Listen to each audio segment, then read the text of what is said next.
우리가 역사를 살펴보면은 우리 인간은 끊임없이 참다운 행복을 추구해 왔습니다. 특별히 우리 한국 사람들이 더 복에 큰 관심을 갖고 있다, 그런 말 듣습니다.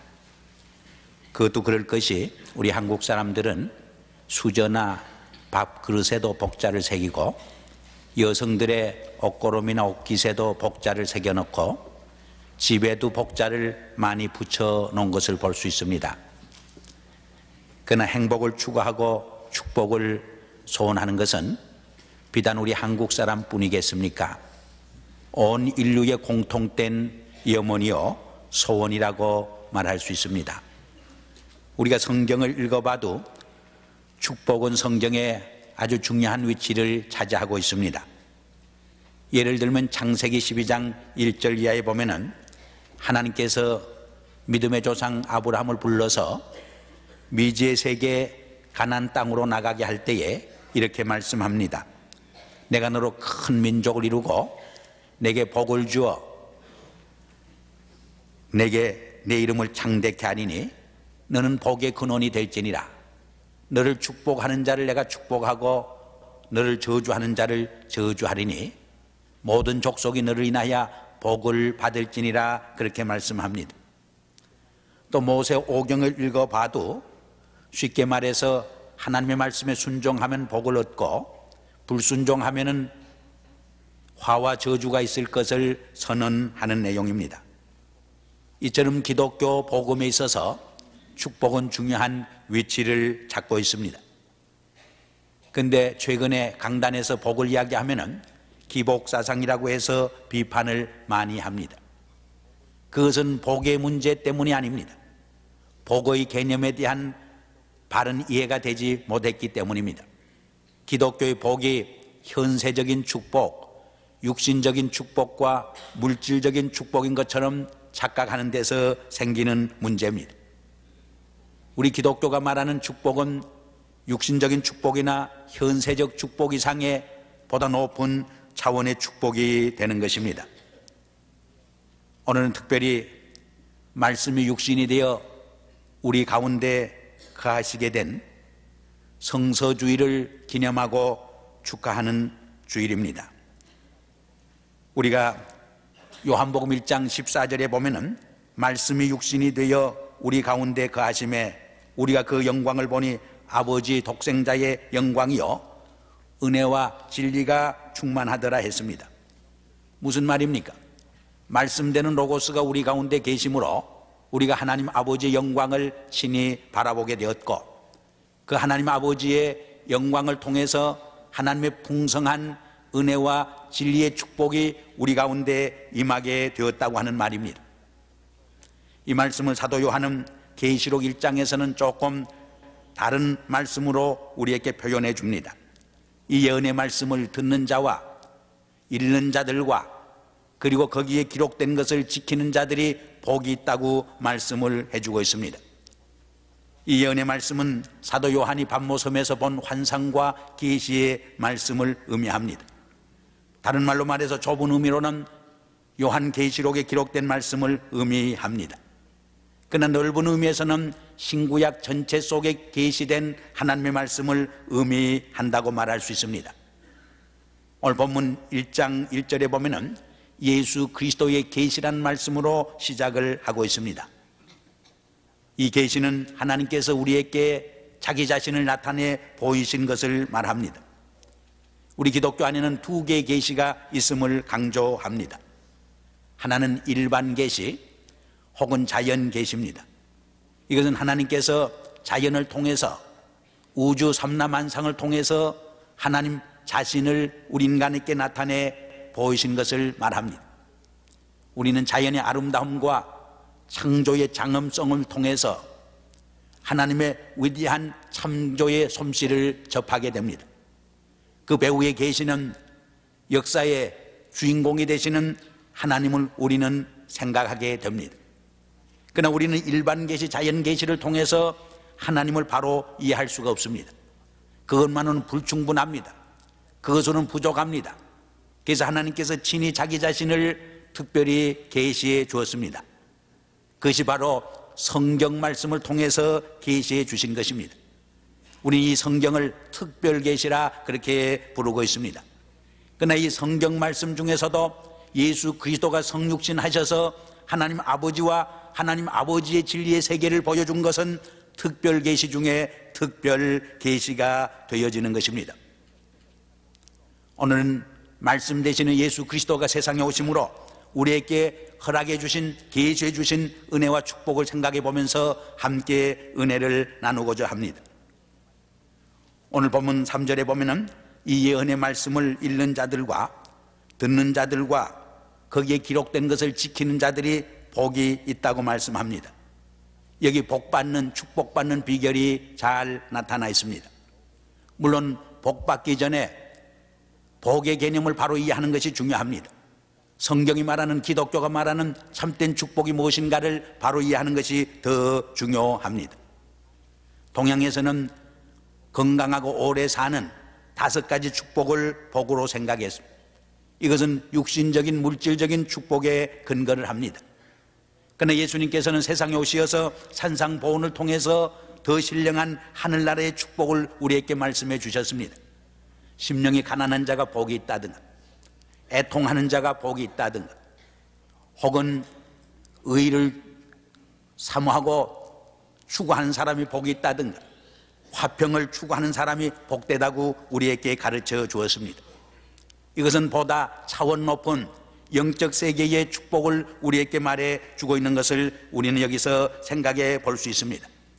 우리 기독교의 축복이라고 하는 것은 하나의 물질적인 현세적인 축복 이상의 영원한 영생의 축복인 것을 우리에게 가르쳐 주는 이야기입니다. 그런데 이러한 참된 축복을 우리가 어떻게 받을 수 있는 것인가? 사도 요한은 바로 그 비결을 오늘 본문에서 제시해 주고 있습니다. 이 예언의 말씀을 읽는 자들과 듣는 자들과 거기에 기록된 것을 지키는 자들이 복이 있느니라. 여기 복이라고 하는 말이 나오는데 헬라어로는 마카리오스라는 말을 썼습니다. 이것을 영어로는 blessing, 축복 혹은 happiness, 행복으로 번역을 할 수 있습니다. 그러나 헬라어에 또 다른 축복이라는 단어가 있습니다. 유로고스라는 말이 있습니다. 유는 굿이란 뜻이고 로고스는 말씀이란 뜻입니다. 좋은 말씀이란 뜻입니다. 좋은 말씀이 축복입니다. 그것이 곧 복음인 것입니다. 쉽게 말해서 좋은 말씀을 계속 듣고 우리의 삶 속에 간직하게 되면은 우리의 삶 속에, 인격 속에, 우리의 내면적인 삶 속에 좋은 생각이 깃들게 됩니다. 싹트게 됩니다. 지혜가 생기게 됩니다.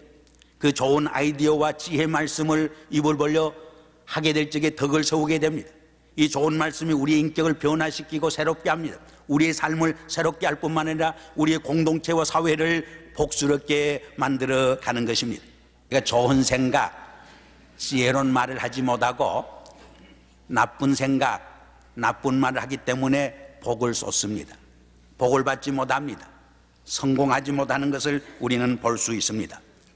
그럼 이 좋은 말씀이 무엇인가? 구체적으로 성경 말씀을 의미합니다. 하나님의 말씀을 의미합니다. 이 성경 말씀은 우리 크리스찬들의 교회 생활과 신앙 생활의 원리요 지침이 되는 것입니다. 마치 고기가 물을 떠나 살 수 없는 것처럼 우리 그리스도인들은 이 하나님의 말씀, 성경 말씀을 떠나서 생존해 갈 수 없는 것입니다. 이 말씀 속에서 참 그리스도인다운 성숙한 삶을 살아갈 수 있게 됩니다. 16세기 종교개혁운동은 한마디로 잃어버린 하나님의 말씀을 되찾는 운동이었습니다. 잃어버리고 감춰진 하나님의 말씀, 성경 말씀을 회복하자는 운동이었습니다.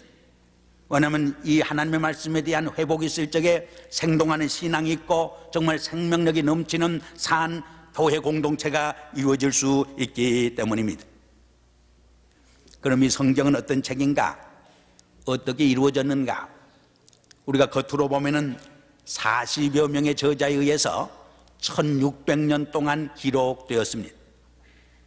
이렇게 다른 저자들이 각각 다른 역사적 배경과 시대적 배경 속에서 기록했지만은 거기에는 분명한 통일성이 있음을 보게 됩니다. 하나의 뚜렷한 주제가 거기 나타나 있습니다. 우리가 성경을 읽어보면은 때로는 우리 눈을 찌푸리게 하고 마음을 좀 괴롭게 하는 장면도 많습니다. 거기에는 아름다운 미사역으로 인간의 좋은 면만, 역사의 좋은 면만 기록해 주지 않습니다. 인간의 지저분한 수치스러운 면, 타락한 죄상까지 기록을 해주고 있습니다. 그래서 난처하게 만들 데가 없지 않아 있습니다. 성경은 이렇게 미사역으로 좋은 면만 기록했기 때문에 성경이 아닙니다. 인생의 어두운 면, 수치스러운 면, 죄악스러운 면까지 사실 그대로 진실되게 정직하게 기록해주고 있다고 하는데 오히려 성경의 위대성이 있음을 우리는 알고 있습니다. 노아가 술이 취해서 하체를 드러냈다는 이야기, 다윗이 울리야를 전쟁터에 보내고 그 아내 밧세바를 취해서 간음했다는 이야기, 다말이 시아버지와 동침했다는 이야기, 우리가 읽기에 정말 거북합니다. 그러나 그런 것이 오히려 인간의 실상인 것입니다. 그것이 인간의 실존임을 우리에게 보여줍니다. 우리 인간의 모습 그대로 정난하게 드러내 보여주기 때문에 성경은 우리에게 오히려 하나님의 말씀으로 임재하고 있음을 우리는 알게 됩니다. 이 성경은 인간의 손으로, 인간의 입으로 기록했지만은 그는 하나님의 성령의 감동을 통해서 기록한 것입니다. 인간의 문화와 인간의 손을 이용해서 썼지만은 그 인간의 문화와 인간의 손을 통해서 하나님께서 역사 속에 우리 인간에게 계시하고자 하는 하나님의 위대한 계획과 하나님의 위대한 진리와 하나님의 위대한 뜻을 밝혀주고 있는 책이라고 하는데 성경의 위대성이 있는 것입니다. 그래서 사도 바울은 디모데후서 3장 16절에서 모든 성경은 하나님의 감동으로 된 것이라고 우리에게 분명히 말씀해 줍니다. 사도 베드로도 베드로 후서 1장 21절에서 예언은 언제든지 사람의 뜻으로 낸 것이 아니요 오직 성령의 감동을 입은 사람들이 하나님께 받아 말한 것이라 이렇게 말씀하고 있습니다. 그러므로 성경을 바로 이해하려면, 그 뜻을 바로 터득하려면 성령의 감화와 감동과 도움이 필요합니다.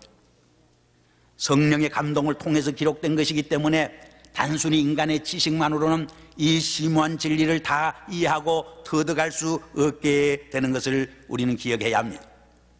뿐만 아니라 이 성경은 세상의 어떤 지식으로 풀이할 수 없습니다. 성경 말씀 그 자체로 풀이해야 하는 것입니다. 어떤 구절의 어려움은 다른 구절 속에서 조명해 볼 적에 그 뜻이 분명해지는 것입니다. 다른 말로 말해서 구약 성경은 신약 말씀으로 조명해 볼 적에 구약 말씀의 진정한 본의를 우리는 찾게 됩니다. 반면에 신약 말씀은 구약의 배경에 렌스를 가지고 조명해 보고 그 렌스를 통해서 비춰볼 적에 그 신약 속에 계시된 하나님의 위대한 진리와 비밀을 우리는 찾을 수 있게 되는 것입니다. 그래서 종교개혁자들은 이 성경을 이해하는 두 가지 원리를 늘 강조했습니다. 첫째 원리는 성경은 성경으로 풀어야 한다는 것입니다. 성경은 성경 말씀으로만 바로 이해하고 풀 수 있다는 것입니다. 두 번째로는 성령의 도심과 감동을 받아서 읽을 적에 이 성경 말씀 속에 계시된 하나님의 진리를 바로 이해할 수 있다고 하는 것입니다. 그래서 무디는 성경을 변호해 주는 것은 성경 그 자체 이상으로 위대한 것이 없다고 말했습니다.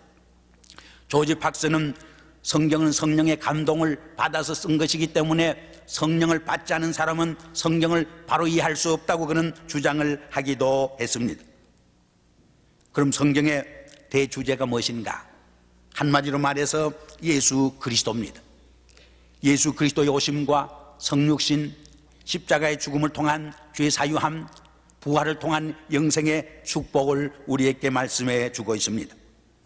바로 예수 그리스도를 믿음으로 구원 얻는다고 하는 이 대진리가 성경의 진리요 성경의 주제라고 우리는 말할 수 있습니다. 요한복음 5장 39절에 보면은 너희가 성경에서 영생 얻는 줄 생각하고 성경을 상고하거니와 이 성경이 곧 내게 대하여 말하는 것이니라. 예수님께서 친히 이 성경은 내게 대해서 말하는 것이라고 우리에게 가르쳐 주었습니다.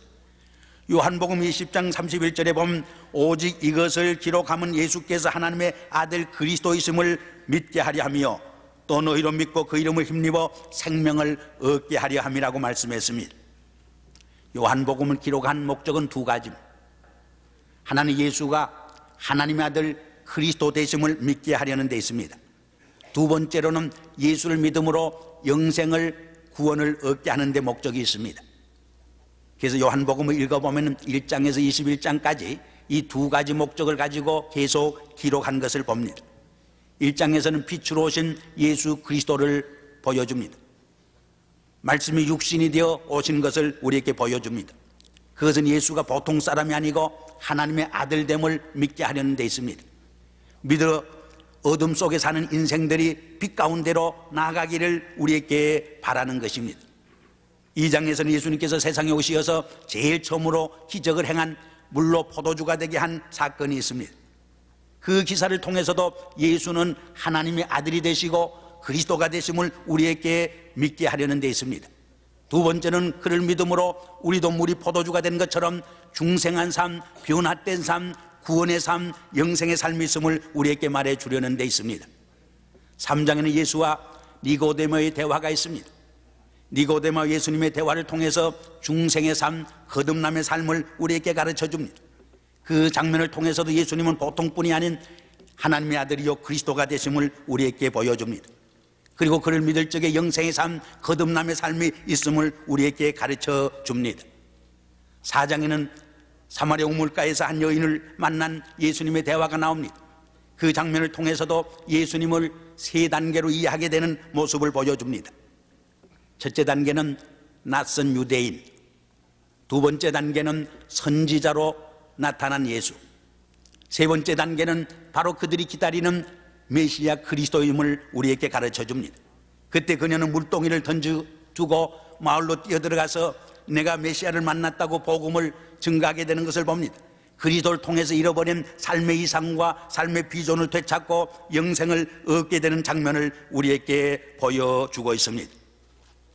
요한복음 20장 31절은 요한복음을 기록한 목적인 동시에 바로 성경을 기록한 목적이 된다고 말할 수 있습니다.